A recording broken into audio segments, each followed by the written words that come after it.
Hva vet vel de om hva som skjedde? Hva vet vel de om hva jeg gjorde? Alt falt til meg, og jeg falt. Jeg fortjente intet mindre enn et liv i sus og dus i Gran Canaria. I stedet er jeg ruinert, både mitt rykte og min velstand. Biskopens forvrengte historie. Selvsagt tror alle på den. Og jeg har måttet bestikke hver eneste lille rotte i den rettssalen.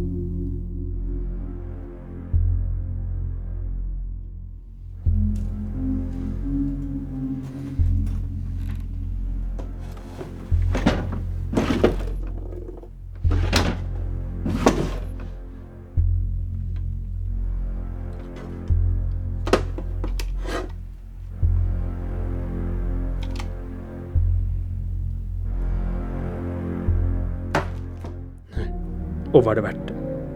Å redde dem alle den kvelden? Å redde meg selv? Nå? Jeg har ingenting igjen. Utenom rettferdighet. For hvem var det sin feil? Den gale butleren? Den inkompetente detektiven? Nei, dirigenten. Verten. Jan Van Hansen. Han kunne berget mitt rykte om han vitnet for meg i rettssaken. Han kunne berget min formue med et lån. I stedet vendte han ryggen til og rømte til en hytte i skogen. Du trodde kanskje du slapp billig unna, Hansen, sleiv forretningsmann som du er. Men nei, du må betale dyrt. Det er på tide for oss begge å si vårt siste farvel.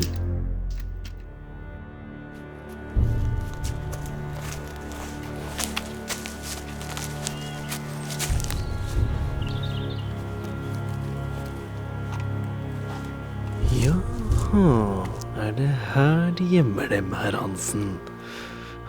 Ingen flere viller, nei. Dine siste dager er talt, min gode mann Vann.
Det er jo nesten som jeg gjør dem en tjeneste, Hansen. At de skulle ha sett dem selv. Ensom og forlatt, dranker. Nesten litt synd at du har fått oss hit, Hansen. Om de bare hadde forstått. Men det ville nok ikke. Her slutter det. For oss begge. Men, i all verden! Hvem er du? Hvem er du, sier jeg? Svar meg nå! Jeg er tunghørt, ser du. Du må snakke tydeligere.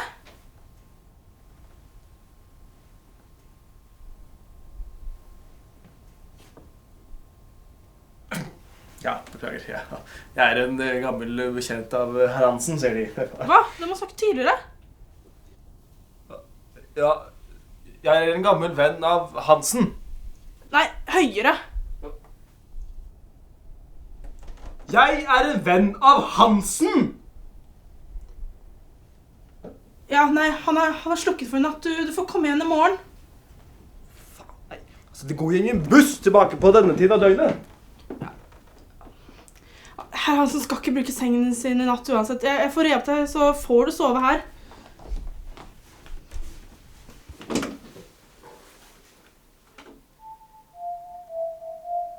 Utmerket.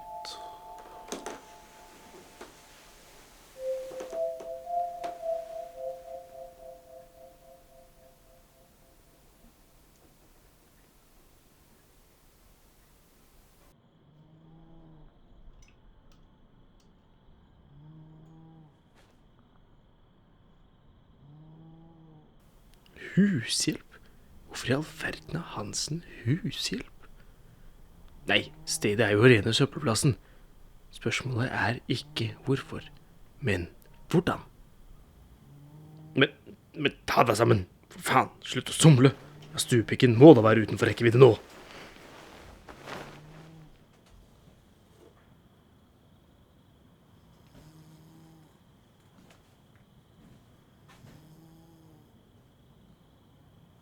Men det der drar jeg kjenselen på. Hva?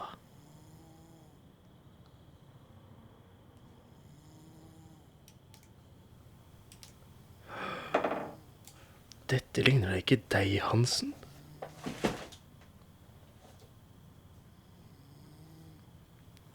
Du gode min, slik kvalitet er ikke daglig kost. Går det bedre med Hansen Oil & Co. enn jeg trodde?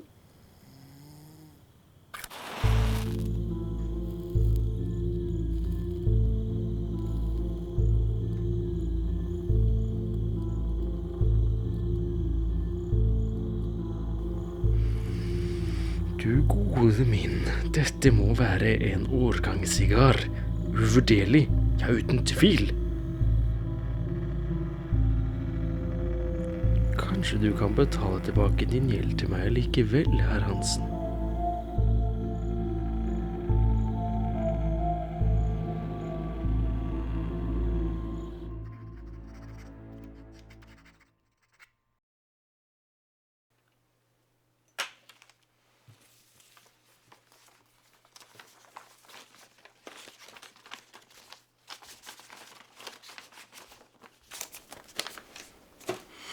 Slik, vet jeg, Hansen. Nå blir det nok stille.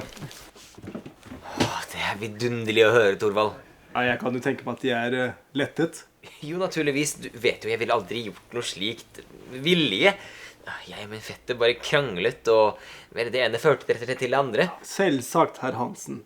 Ja, jeg har jo selv alltid ment at den stasjonen er kriminelt stygt lagt opp. Nettopp. Ja, for øvrig, hvordan går det med fetteren din? Nei, du vet hvordan han er. Jo, er det ikke en ting, så er det en annen.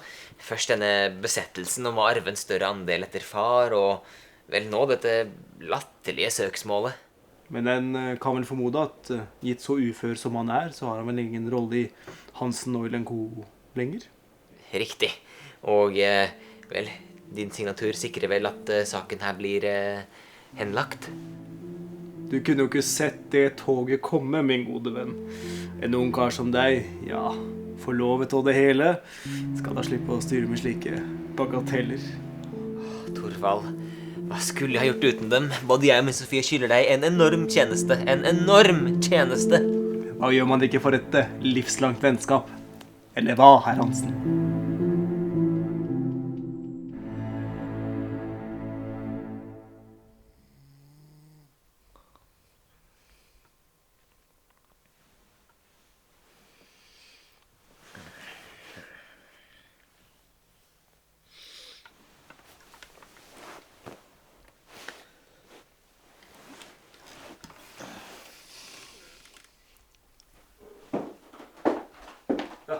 God morgen.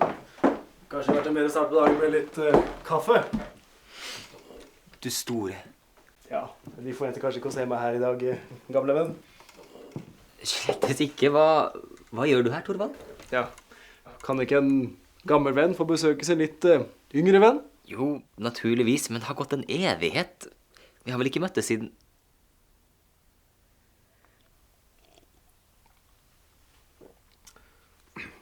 Det er i fortiden. Jeg tenker på fremtiden. Ja, du har selvsagt rett, herr Hansen. Ja, jeg kommer ikke hit bare for besøkets skyld. Jeg har et forslag. Ja, en måte for oss å gjenvinne noe av det vi tappte den kvelden. I hvilken forstand? Ja, penger, så klart! Ja, hverken din olje eller min tobakk og eiendom har jo før glede med seg den siste tiden. Men hvis du og jeg går sammen, ja, da kan vi bygge noe nytt. Du var vel alltid en smule eventyrisk av deg, var du ikke det? Her er det snakk om en viss risiko, men oppsiden, den er enorm. Alt jeg egentlig trenger, det er din signatur. På et hvilket dokument skulle det være? Vi går sammen. Oljen din, og så mine kontakter i byggebransjen, og så danner vi en kjede med bensinstasjoner. Ja, altså hvis du skal stå bedre stilt neste gang en krise inntreffer, ja, da må du kutte ut mellommannen. Ja, dessuten så får jeg også benyttet meg av noen tjenester jeg skyldes. Jeg kunne jo selvsagt ta med alt sammen, Hansen. Det mest naturlige ville selvsagt vært om du hadde bare overført alle dine fullmakter om aksjene dine til meg, og så kunne jeg håndtert resten derfra.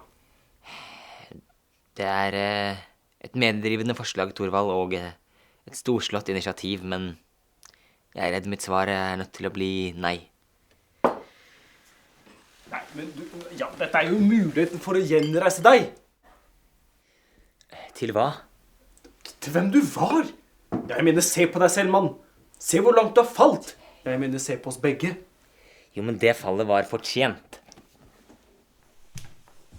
Fortjent?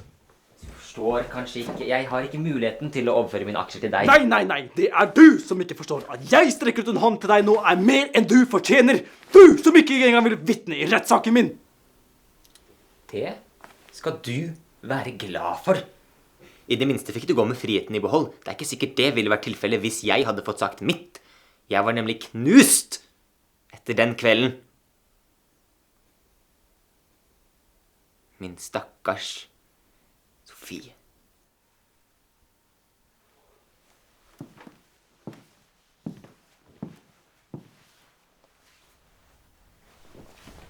Ja, for noe vås. Er det hva han mener om den kvelden? Ja, den idioten. Men se på han. Det der er en idiot med penger, akkurat som alltid. Jeg ser på flaska. Om mitt forslag hadde vært ekte, ja, så ville det vært for godt til å takke nei til, og likevel så gjør han det. Hvordan kan jeg overbevise en idiot om å investere aksjer i meg da?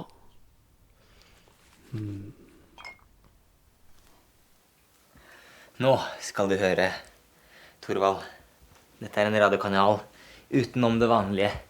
De fleste hører aldri disse stemmene, men dette er sakens kjerne, og det handler slettes ikke om deg eller meg. Å terminere det på trygt vis. Det er forkastelig av den norske stat å tillate slike overgrep og la dem få gå sin gang i vårt samfunn. Kvinnen er og har vært for alltid en viktig del av vår stat. Ja, tenk tilbake til krigstiden da, hvor ville vi vært uten kvinnen? Og skal vi nå da redusere til avlsdyr på linje med fe? Tenk på din mor, din søster og din datter. Vil de virkelig se dem i slik en rolle? Form og vås og vrøvl. Sakens kjerne. Det der er galskap satt i system. Hva er det der med våre penger å gjøre, Hansen? Jo, men ikke bare våre penger, Torvald, men vårt fall. For vi sto på toppen, og hvem var under oss? Jo, folk som Edmund, Sofie. Galskapen var systemet. Jeg har reflektert over den kvelden. Edmunds gjerninger, Sofies bortgang. Det Elisabeth sa. Nevn ikke henne. Men det spiller ingen rolle hvem som sa det. Like fullt var det sant. Jeg kan ikke med god samvittighet klore meg tilbake til det livet jeg levde, den urettmessige tronen da jeg var blitt plassert. Her forledes hørte jeg lederen av en arbeiderforening i hovedstaden. Tull og ball alt sammen. Men hvis han vil gjøre fattigfolk en tjeneste, ja, da skal jeg neppe stanse han. Tvert imot. Og se, ja, mannen tar ut en flaske, og så snart Sofies navn forlater leppene hans. Tragedie uten like. La meg skaffe deg noe mer å drikke, Jan.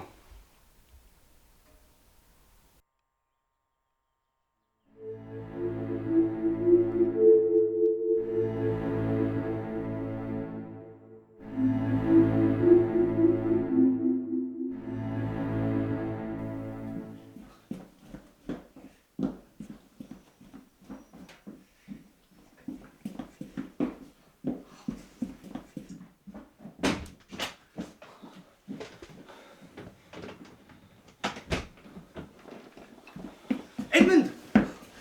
Hvor er det du har befunnet deg? Jeg var og postet et brev, herr Hansen. Poste et brev? Nei, nå har det gått for langt. Du har saker å stelle med her, Edmund. Her og nå. Hvilken massakre er det du har stelt seg på middagsbordet? Hva mener De, herr Hansen? Må jeg vise den? Følg med her nå. Dette er ikke den duken min fars far arvet fra sin tippoldefar. Jeg tenkte å prøve noe nytt, herr Hansen. Noe nytt? Nei, sånn kan det gå. Edmund, hør her. Torvald, hans kone, og ikke minst hans gamle kollega Royman Mansson er på vei hit nå. Jeg kan da ikke skjemmes av slike raske påfunn foran slik et selskap. Du blir pent nødt til å dekke på om igjen.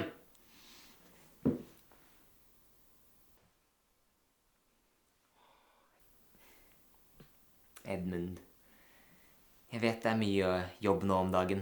Så mye å stelle i stand og forberede. Sofie, stakkars, hun er så ung og uerfaren. Det er godt at hun har deg til å veilede seg inn i det gode liv her hos meg.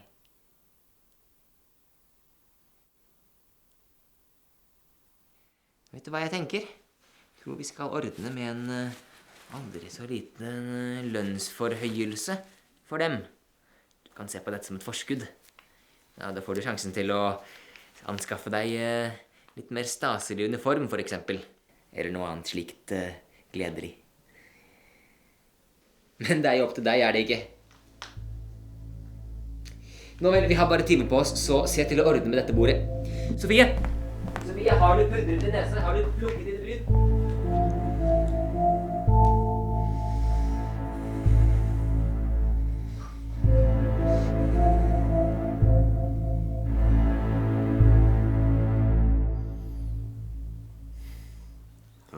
Jan Hansen. Folk hvisket min fars navn med ærefrykt i stemmen.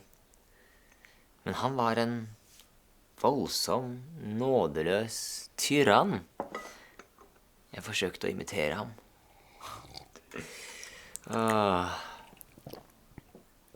Gid jeg forstod da det jeg forstår nå. Alt handlet om penger for min far. Han var blind til Edmund. Like fullt var jeg blind.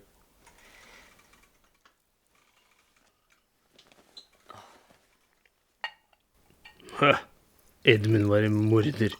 Som politisjef slipper du aldri unna forklaringer, fortellinger, følelser. Ja, hva kaller vi det? Motiv. Og det kan aldri rettferdiggjøre mord, trodde jeg. Jeg kunne puttet en kul i Hansen bare så han skulle tie stille. Syns du synd på Edmund, selv etter hva han gjorde? Hans mord var galt, men hver dag i sitt liv hadde Edmund lidd under urett. Jeg tenker bare på Sofie. Stakkars. Du har rett. Min stakkars Sofie er den eneste uskyldige part i dette kaoset. Skulle jeg ha falt i hennes sted? Jeg lurer på det hver uke. Var ikke Edmunds frede min skyld? Nei, jeg var like full som ham og Sofie selv bare en sørgelig liten del av systemet. Og hvordan skulle han krysse den grensen? Den avstanden mellom meg og ham, han kunne ikke det, kunne bare straffe sin like. Han visste ikke bedre. Men nå, Torvald, åpne øynene dine, det er en endring på vei. Det ropes i gatene. Jeg mistet... For noe vås og vrøvl! Mannen har jo mistet all fatning. Stakkars. Om han hadde oppført seg med et snev av ære, så ville jeg kanskje ha synes synd på ham. Tenk nå, Torvald. Tenk! Men, Hansen, hva om du og jeg ga skuta en dytt i riktig retning? Ja, du vet jo at jeg har kontakter i byen. Vi kunne jo stelt i stand en... Ja, hva med en avis? En avis som forteller om folkets side. Ja, det er jo ingen som lenger trenger å ty til mord, fordi de ikke vet bedre. En avis. Det var litt av en idé, Torvald. Ja, jeg kunne selvsagt ordnet det hele. Jeg kjenner mange folk innenfor trykkeriene i Oslo. Det er ikke det står på. Syns du ikke at vi skylder verden såpass? Vi skylder verden. Det var jo du som skjøt Edmund. Dine dager som folkets allierte er dessverre allerede talt, min venn. Jeg gjorde det eneste rette den kvelden! Jeg nektet å la en morder slippe unna! Jeg ba om at politiet skulle tilkalles. Din egoisme kostet oss nok et liv. Det var du som satte meg i den unødvendige situasjonen med ditt lille patetiske skuespill ute i skogen! Det holdt ikke med én tragedie for den store politisjefen, nei. Nok et liv måtte gå tapt. Kanskje jeg skal ta et liv til, da! Hadde du tatt vare på den bøtten din, hadde det ikke skjedd. Ja, men det var da... Hansen! Nå! Ja, men... Det var altså... Hansen! Stopp! Voldsomt, da! Nå! Hansen! Hansen! Nei!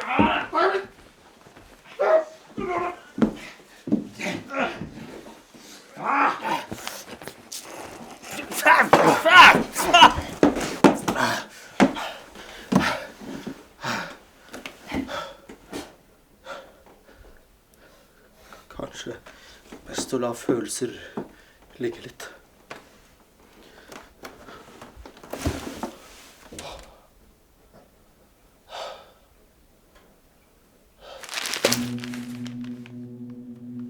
Men i faen!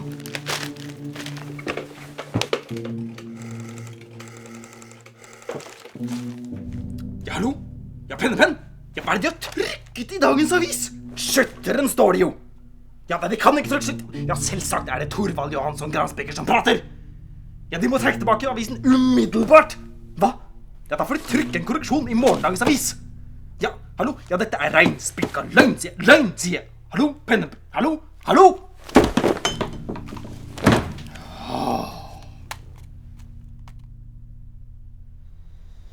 Løgn, sier jeg.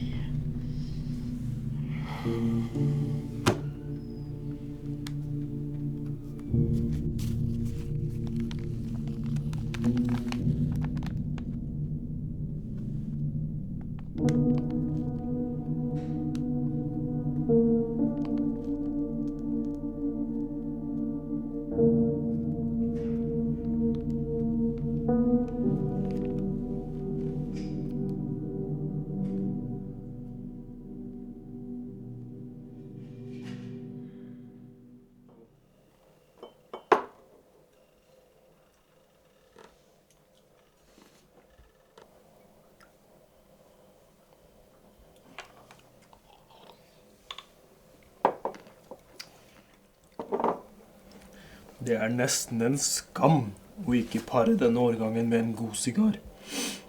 Kan jeg forsyne meg med en? De har vel nok å avse? Jo, for så vidt. Takk. Men, si meg, Thorvald. Du hadde jo alltid en sigar eller 3 for innerlommen. Nå når du kom hit for å plage meg, så tenkte du ikke på å ta med dine egne? Du snakker om kontaktene dine i hovedstaden. Tjenester, til og med. Slik jeg husker det, så var du blitt fullstendig vanæret i pressen og i det gode miljøet etter den kvelden hos meg. Hvem der i hovedstaden vil ha noe med deg å gjøre nå? Jeg gjorde alt den kvelden. Jeg gjorde det eneste rette.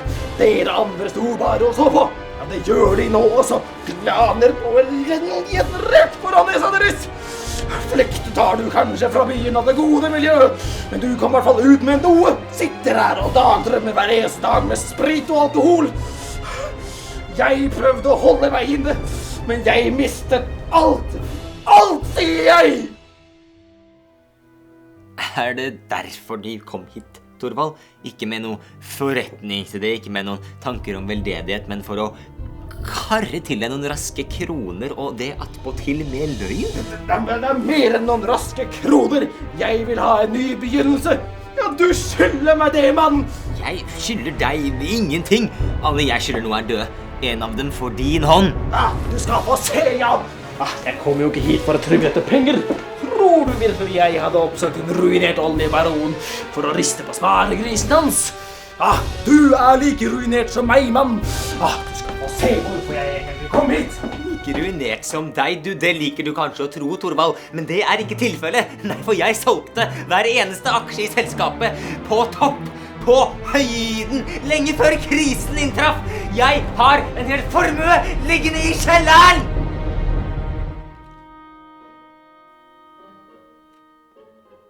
Torvald. Torvald.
Kom tilbake hit med pengene mine med en gang, ellers så går jeg til sak.